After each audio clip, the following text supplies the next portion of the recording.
그렇다고 재혼식 날 결혼을 파토낼 수도 없고 저는 늦었지만 준비를 하러 나가려고 서두르고 있었습니다. 그런데 그때 갑자기 전화벨이 울리더라고요. 저를 찾는 상혁 씨의 전화인가 싶어 번호도 보지 않고 전화를 받았는데 전화기 너머로 들리는 목소리는 낯선 여자의 것이었습니다. 그리고 그 여자는 누군진 몰라도 아주 화가 많이 나 있었어요. 당신이 내 남편이랑 오늘 결혼하는 여자야? 남의 남편 뺏어서 결혼하니까 좋냐? 누구세요? 누구신데 다짜고짜 그런 소리를 하세요? 당신 한상혁이랑 오늘 결혼하는 여자 맞잖아. 아니에요? 상혁 씨요? 상혁 씨를 아시는 분이세요? 하, 기가 막혀. 남의 남편 뺏어놓고 뻔뻔한 소리 하고 있네. 이봐요, 나 한상혁 본처예요. 안 그래도 간밤에 꿈에 남편이 나타나서는 갑자기 결혼하면 안 된다고 하고 덕분에 가뜩이나 정신없어 죽겠는데 이 전화는 대체 무슨 전화인가 싶어서 어안이 벙벙해졌습니다. 저더러 남의 남편을 뺏었다니 순간 저는 제가 아직도 악몽을 꾸고 있는가 싶을 정도였어요. 그러지 않고서야 결혼식 날 아침에 그런 말도 안 되는 전화를 받을 리는 없을 거라 생각했거든요. 그런데 제 뺨을 때려보고 꼬집어봐도 도통 꿈에서 깨어나지 않는 겁니다. 그제서야 그 상황이 현실임을 알게 된 저는 겨우 정신을 다잡고 수화기 너머의 여자에게 다시 묻게 됐습니다. 지금 말씀하시는 그 남편분이 한상혁이라는 사람 맞는 거죠? 저랑 장난치는 거 아니고 그쪽이 그 사람 본처라는 거예요? 혹시 제 연락처는 어디서 하셨어요? 네가 이제 인정하려는 모양이지? 왜? 상간녀 번호 어떻게 알아냈는지 그게 궁금해? 저기요, 뭔가 오해하고 계시는 것 같은데 저야말로 지금 당황스럽거든요? 본처라뇨. 저는 상혁 씨한테 와이프가 있는 줄도 몰랐다고요. 솔직히 지금도 그쪽이 저한테 거짓말하는 건지 아닌지 헷갈리거든요. 그러니까 저도 이해할 수 있게 설명이라도 좀 해주시면 어떻겠습니까? 솔직히 이전이었다면 저는 그런 전화를 당연히 장난 전화거나 질 나쁜 농담으로 받아들였을 겁니다. 상혁 씨에게 본처가 있다니 그런 소리는 들어보지도 못했고 의심하거나 생각해본 적도 없었거든요. 그동안 얼마나 지고지순하게 제게 믿음을 줬던 사람이었는데 불륜이라니 말도 안 된다 생각했어요. 하지만 그날은 저의 불안함 때문인지 꿈속에 찾아와 경고를 한 남편 때문인지 도저히 그 여자의 말을 그냥 넘길 수가 없었습니다. 어쩌면 저는 그때부터 이미 상혁 씨를 의심하고 있었는지도 모르겠네요. 그래서 저는 당장 만나자는 그 여자의 부름에 응했습니다. 이미 진작 출발해서 미용실로 도착했어야 했을 시간에 저는 자신이 상혁 씨의 본처라는 그 여자를 만나러 가게 됐습니다. 그 사이 상혁 씨가 저를 찾는 전화와 문자들이 걸려왔지만 저는 대꾸도 하지 않고 상혁 씨의 연락을 무시했어요. 아직 아무것도 확실하지 않은 상황에 그 사람의 전화를 받으면 안 될 것 같았거든요. 이래놓고 정말 제가 그 여자에게 속고 있는 거라면 상혁 씨에게 너무나 미안한 일이었지만 이상하게도 저의 본능은 상혁 씨의 전화를 꺼리고 있었습니다. 그렇게 수많은 부재중 전화를 뒤로 한 채 저는 그 여자를 만나게 됐습니다. 안녕하세요. 아까 전화 받았던 사람입니다. 예, 전화했던 사람이에요. 그렇게 만나게 된 상혁 씨의 본처라는 여자는 전화기 너머로 화를 내던 모습과 달리 조금은 차분해 보였습니다. 아까는 다짜고짜 화내서 미안합니다. 설마 그쪽이 아무것도 모르고 있을 줄은 몰랐거든요. 솔직히 지금도 거짓말하는 거 아닌가 싶기도 하고. 근데 결혼식 당일날 저를 보러 온 걸 보면 거짓말은 아닌 것 같아서요. 네, 솔직히 저도 그쪽 말을 완전히 확신하는 건 아니지만 뭔가 제가 모르는 사실이 있는 것 같아서 나온 거예요. 찝찝한 상태로 결혼을 밀어붙일 수는 없으니까요. 그쪽이 남편 상태를 모른다는 생각은 못했어요. 자식까지 있는 놈을 무슨 생각으로 만났을까 싶었거든요. 예? 자식이라뇨? 그건 또 무슨 말이에요? 상혁 씨, 아니 그 사람한테 자식이 있다는 거예요? 설마 그것도 몰랐어요? 심지어 저희 애는 그쪽을 본 적도 있다고 그러던데 그제서야 저는 상황이 뭔가 이상하게 돌아간다는 걸 알게 됐습니다. 갑자기 나타난 상혁 씨의 본처라는 사람에 심지어 그 사람한테 자기 자식까지 있었다니, 아무래도 제가 그동안 상혁 씨에 대해 제대로 알고 있는 게 없었구나 싶은 생각이 들며 믿음에 금이 가기 시작했습니다. 남편이랑 저랑은 그동안 별거 중이었어요. 처음부터 별로 좋은 남편은 아니었지만 그래도 자식한테는 아버지가 필요하다 싶어서 이혼도 안 하고 참고 버텼던 건데, 그런 놈이 갑자기 다짜고짜 이혼하자고 그러는 거예요. 근데 그때부터 뭔가 더 이상하더라고요. 원래 별거 중에 그 인간이 저희 애를 찾은 적이 별로 없었거든요. 아직 이혼도 안 했으니까 애 아빠 아니냐고 애한테 책임을 다하라고 그러는데도 귀등으로 안 듣고 애 생일도 모르던 인간이 어느 날부터 갑자기 애를 보고 싶다 그러는 거예요. 그리고 몇 번 데려가더니 그때 저희 애가 그쪽을 봤다 하더라고요.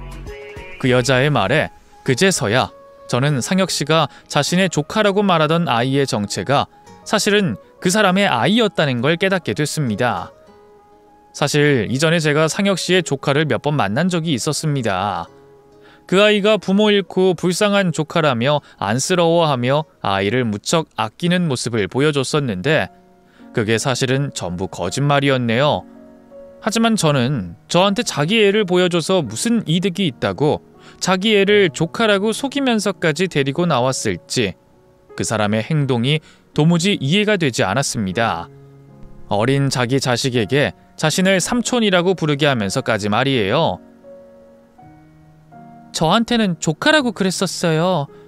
죽은 형이 두고 간 자식인데 불쌍하다면서 저랑 셋이서 같이 유원지에 데려가고 그랬었거든요. 기가 막히네요 정말.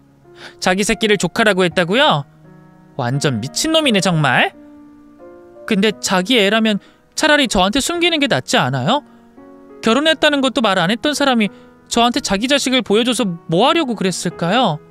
나도 그 새끼 머릿속을 다 알진 않지만 아마 그쪽한테 환심 사려고 그랬었겠죠 뭐. 부성에 넘치는 모습을 보여줘서 호감 얻으려고 했거나 결혼하고 싶게 할 생각이었겠죠. 저도 그런 모습에 속았었거든요. 그 말에 저도 조금은 예상이 가는 부분이 있었어요. 제가 상혁 씨와 어쩌다 재혼을 결심했었나 하는 것이었죠. 사실 제게 먼저 다가온 것도 그 사람이었고 먼저 호감을 표현한 것도 상혁 씨였습니다. 그 시절 저는 남편을 잊어야 한다는 걸 알면서도 그러지 못하고 있었으니까요. 그런 중에 상혁 씨를 알게 됐고 상혁 씨는 저와 새 출발을 하고 싶어 했습니다. 처음부터 동거 이야기를 꺼냈던 걸 보면 그 사람은 저랑 하루빨리 재혼하고 싶었던 것 같았어요. 그런데 제가 계속 이런저런 이유로 미적거리다 보니 그 사람 입장에서는 애가 탔겠죠. 아무래도 제가 그 사람을 쉽게 못 믿고 재혼 결정을 내리지 못하니 자신이 얼마나 가정적이고 좋은 사람인지 제게 보여주고 싶었던 것 같네요. 제가 아이들을 좋아하는 것도 알고 있었으니 어린아이에게 잘하는 모습을 보여주는 게 효과가 있을 거라 생각했겠죠. 그리고 실제로도 효과를 봤고요. 조카라고는 하지만 친자식도 아닌데 아이에게 몸살이지 않고 끔찍하게 대하는 모습에 저는 상혁 씨가 무척 정이 많고 다정한 사람일 거라 생각했으니까요. 그런데 그게 다 저를 속이기 위해 자식에게 거짓말까지 시키면서 한 짓이었다니 뒤늦은 충격은 이루 말할 수가 없었습니다. 겨우 6살짜리 애한테 어찌나 겁을 줬던지 엄마한테 다른 여자 만난 거 말하지 말라고 말하면 다신 아빠 못 보게 될 거라고 시켰더라고요. 얼마나 기가 막힌지. 진짜 그놈은 애 아빠 자격도 없어요. 그래서 저도 이제야 알고 그쪽을 찾게 된 거예요. 근데 다른 여자를 만나는 걸로 모자라서 결혼이라니. 그래서 그렇게 이혼하자고 노래를 불렀구나 싶더라고요. 그럼 지금 두 분은 아직 혼인 상태인 건가요? 사실 이혼 서류는 얼마 전에 이미 제출했어요. 저도 일이 이렇게 된 줄 모르고 그놈이 하도 닥달해서 열받아서 이혼하자 그랬거든요.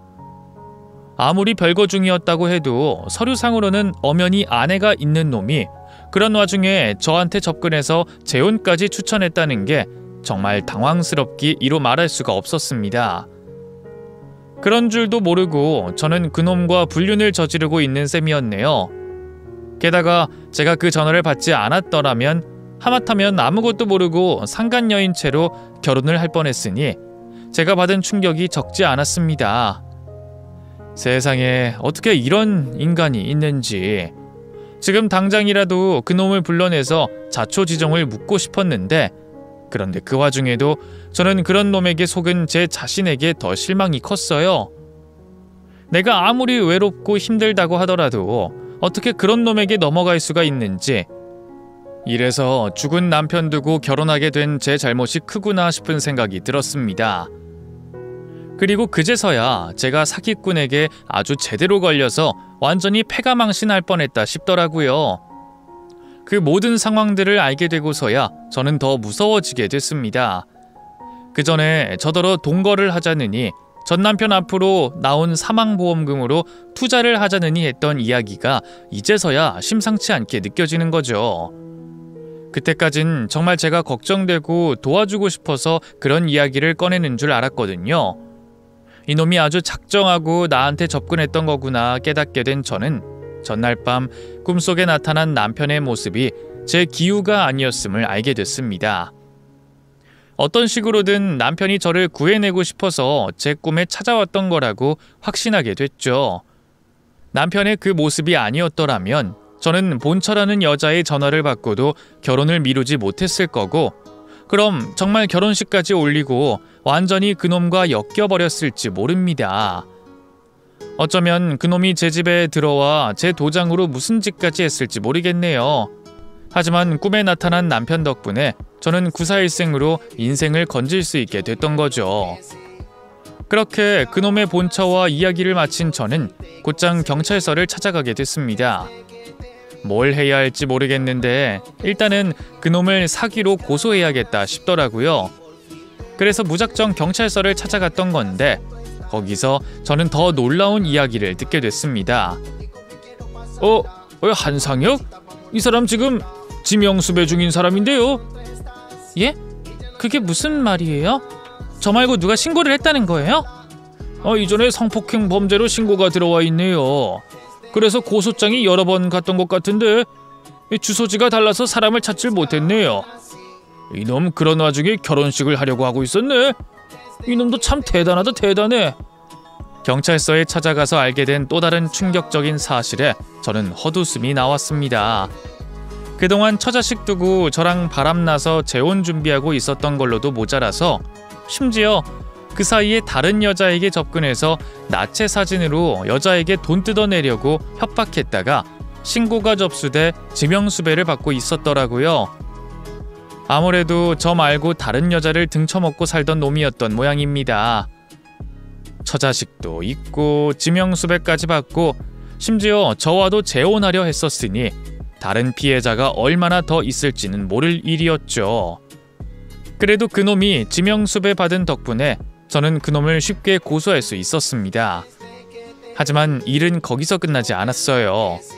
경찰에서 절더러 지명수배범을 잡을 수 있게 좀 도와달라고 하는 겁니다. 아무래도 그놈 주소도 일정하지 않고 저희가 잡아내기가 힘들어서요. 혹시 괜찮으시면 여기로 좀 불러주실 수 있으실까요? 지금 잡아서 조사 들어가면 고소건도 쉽게 풀릴 거고 여러모로 좋을 겁니다.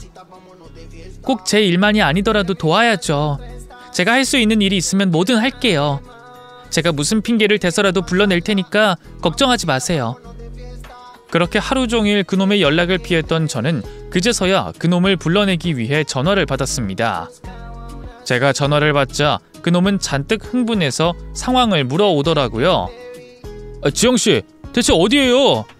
오늘 결혼식인데 하루 종일 연락도 안 되고 뭐예요? 미안해요, 상혁씨. 그게 일이 좀 있었어요. 대체 무슨 일인데요? 설마 결혼하는 게 무서워서 잠수 탄 거예요? 그게 아니라 정말 일이 있어서 그랬어요. 내가 지금 경황이 없어서 그런데 혹시 여기로 데리러 좀 와줄 수 있어요? 알았어요. 만나서 얘기해요. 거기가 어딘데요? 여기 경찰서예요. 제가 무슨 사건에 연루가 돼가지고 조사받게 됐어요.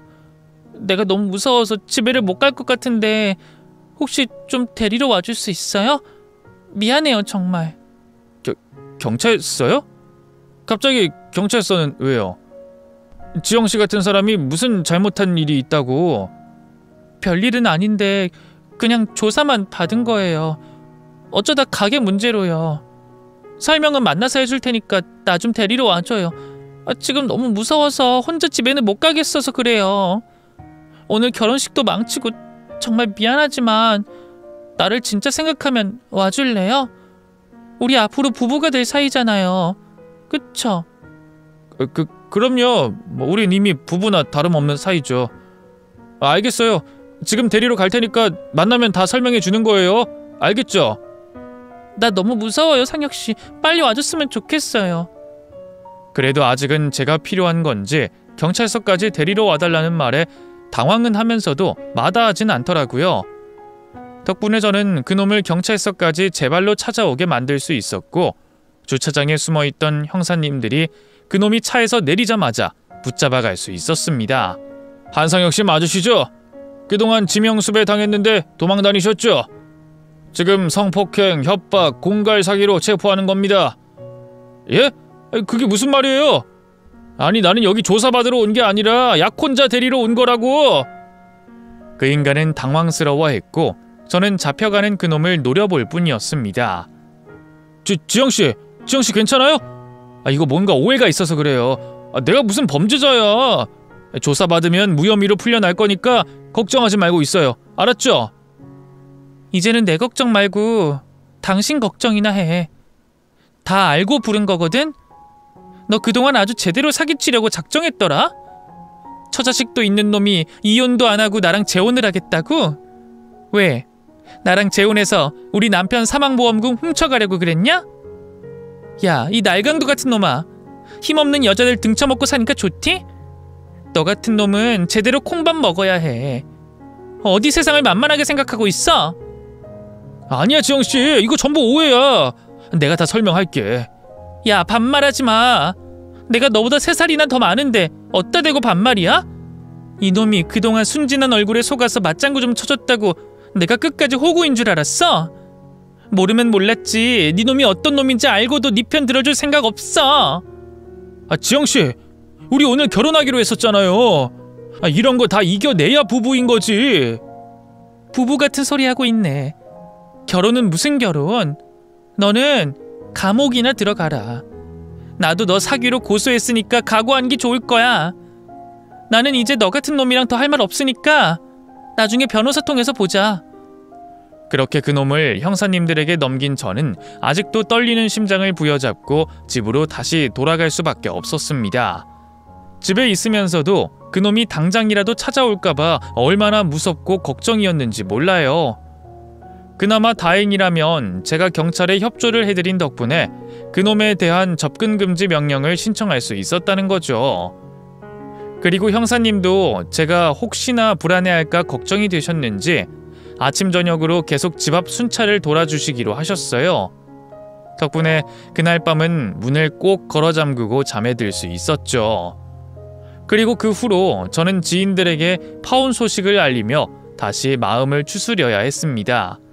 그나마 다행이라면 그놈이 경찰 조사를 받고 있어 곧 심판을 받게 될 거라는 거였지만, 저는 혹시나 나중에라도 우리 집을 알고 있는 그놈이 집으로 찾아오거나 할 것을 생각해서 아예 이사를 가버리기로 결심했습니다. 그래서 저는 이참에 수년 동안 생각만 했던 그 일을 결국 실행에 옮기기로 했어요. 바로 죽은 남편과 예전에 약속했던 것처럼 강원도의 바다가 보이는 작은 동네로 가서 사는 일 말이죠. 이제 제 나이도 40이 넘었는데 뭔가 새 출발할 계기가 필요하겠더라고요. 어차피 가게를 하고 있고 장사야 어디서든 할 수 있는 거니까 이직 걱정도 없었고요. 그래서 저는 그 길로 살 집을 알아보게 됐습니다. 갑자기 연고도 없는 곳으로 떠나는 건 걱정도 두려움도 많은 일이었지만 너무 큰 일을 당하고 구사일생을 겪어서 그런지 그런 건 더 이상 겁낼 만한 일도 아니다 싶었습니다.